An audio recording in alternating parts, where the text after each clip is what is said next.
Olá pessoal, bem-vindos a mais uma aula do Teoremas e nos próximos minutos falaremos sobre limites.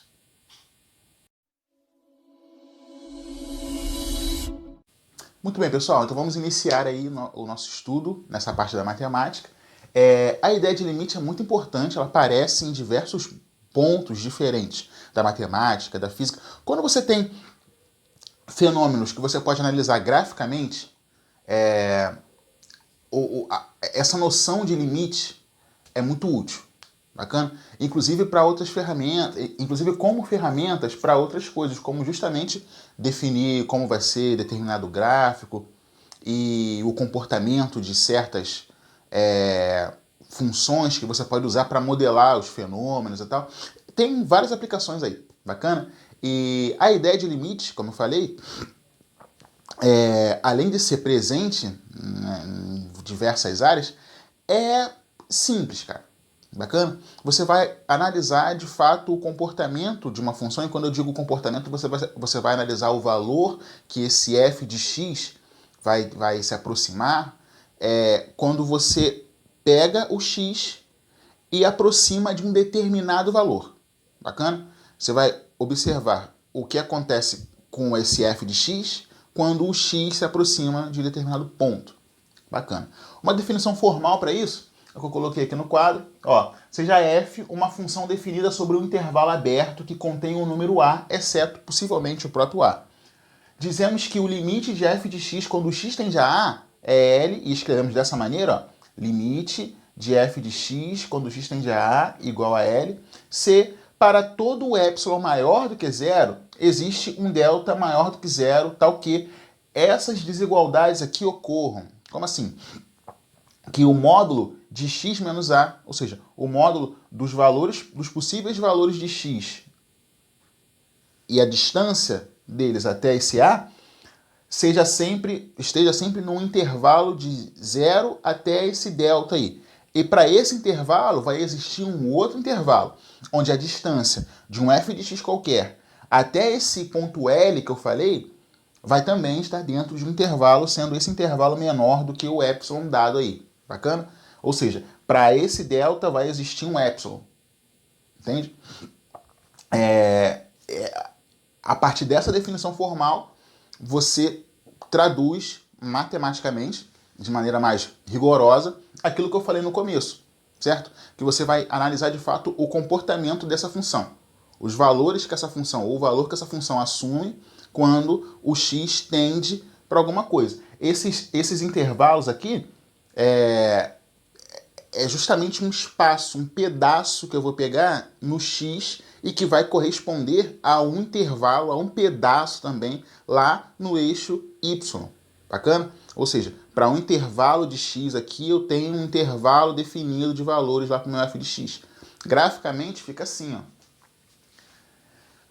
Para valores dentro desse intervalo, para valores se aproximando de a no x, eu tenho um comportamento nessa minha f de x, onde esse meu f de a vai ser justamente igual a esse L que eu falei. É esse L que aparece na definição. Bacana? De maneira que, observando os extremos desse intervalo, dado por essa desigualdade aqui, você vai encontrar também um intervalo definido dentro desse espaço aqui, ó, onde a diferença, onde a distância vai ser justamente um epsilon. A distância aqui entre esses pontos é justamente um epsilon, e a distância entre esses pontos aqui, ó, é esse meu delta. Ou seja, para um determinado intervalo, uma determinada distância delta de um ponto qualquer até esse ponto A, eu tenho também uma determinada distância epsilon de um ponto qualquer até esse limite. O que a definição formal, até esse valor L aí, né? O que essa definição formal diz é que, variando essa distância, variando esse delta, eu tenho também uma variação do epsilon.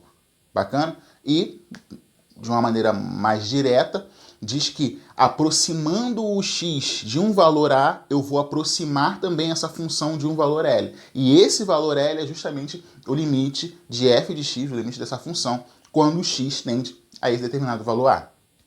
Bacana? Beleza, pessoal? Então essa foi a nossa introdução. Eu vou apagar aqui, falar de umas propriedades envolvendo limites e tal, e de alguns limites característicos que aparecem aí nas nossas operações. Bacana? Beleza, pessoal. Depois dessa introdução, dessa análise inicial aí de limites, coloquei aqui algumas propriedades envolvendo, de fato, os limites aí das funções. Bacana? Primeiro eu coloquei aqui umas condições, né? Falei que esse f de x, o limite de f de x para x tendendo a igual a L, para g de x tendendo a igual a M, aí botei também aqui para um h de x tendendo a igual a Q, e fiz esse P pertencendo aos reais, né? P uma constante. Bacana? Aí, olha só. O que eu tenho? O cálculo do limite, ele vai obedecer a algumas condições aí, certo? Que você que já são pré-estabelecidas. Que você analisando ali, você já pode partir desse ponto. Por exemplo, se eu pegar aqui a soma do limite de funções, vai ser igual o limite da soma dessas funções, né? Obviamente, as duas funções tendendo para o mesmo valor. O limite, o produto entre os limites dessas funções, né? Obviamente, por x tendendo para o mesmo valor, é igual ao limite do produto entre essas funções.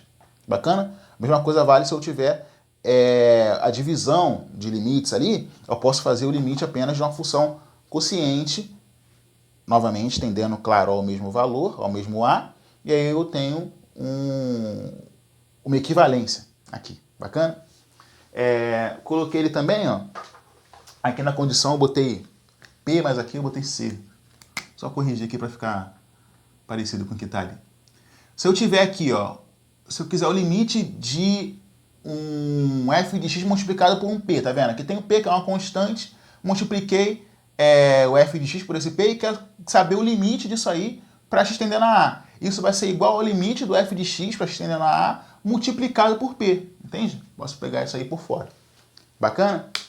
Legal, pessoal. E coloquei aqui uma questão de exemplo. A gente viu no outro quadro aquela definição com epsilon e delta, mas entendemos que basicamente a ideia do limite, né, é você analisar aqui o que aquela definição formal nos diz, que para uma variação, para um intervalo, para uma distância do x até o ponto que eu estou analisando, vai existir uma distância de um ponto qualquer até esse valor aí, esse f de a. Se eu estiver analisando para um a, esse f de a que é a função me dá.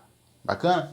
Então, ó, o que eu faço basicamente na hora de calcular o limite é justamente, ó, se eu tenho aqui um limite de f de x quando x tende a a, se esse limite existir, ele vai ser igual a justamente o f de a. Bacana? Sendo esse A um valor constante e tal. Bacana. Pegando aqui, ó.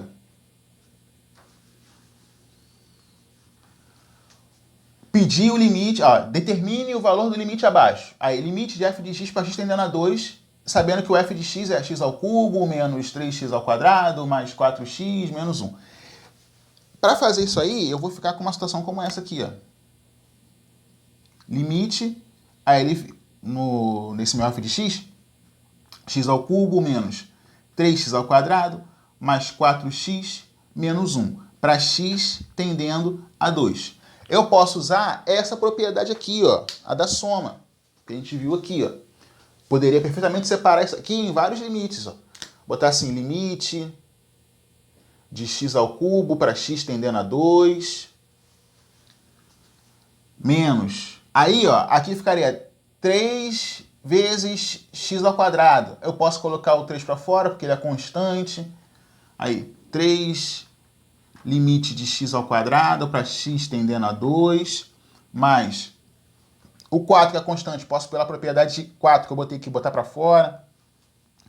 4 vezes limite de x para x tendendo a 2, menos limite de 1 para x tendendo a 2. Bacana? Que é uma constante. Poderia colocar aqui também, ó, uma outra propriedade, que também é uma consequência direta. Que se eu analisar aí, ó,